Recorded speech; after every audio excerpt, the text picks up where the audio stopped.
இன்று சங்கடகர சதுர்த்தி விரதம் இருந்து விநாயகரின் முழு அருளை பெறுவதற்கான எளிய வழிமுறைகள்.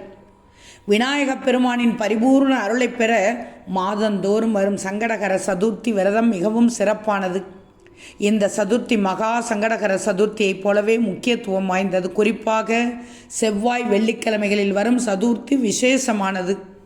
விரதம் இருப்பவர்கள் அதிகாலையில் எழுந்து நீராடி வீட்டையும் பூஜை அறையையும் தூய்மைப்படுத்துங்கள். விநாயகருக்கு மலர் அலங்காரம் செய்து விளக்கேற்றி மனமுருகி வேண்டிக் கொள்ளுங்கள். நாள் முழுவதும் உண்ணாவிரதம் இருக்கலாம்.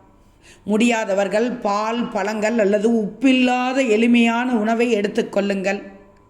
சங்கடகர சதுர்த்தி வழிபாடு மாலையில்தான் பிரதானம்.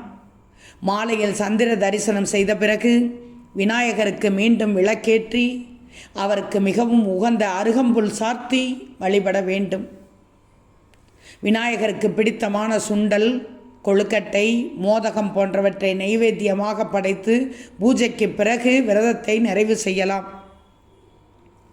மாதந்தோறும் விநாயகருக்கு தேங்காய் மாலை அணிவித்து வழிபடுவதால் நவகிரக தோஷங்கள் நீங்கும். மேலும் சனி தோஷம், ராகு கேது தோஷம், திருமண தடை உள்ளவர்கள் இந்த விரதத்தை கடைபிடித்தால் சிறந்த பலன்களை பெறலாம் என்பது ஐதீகம்.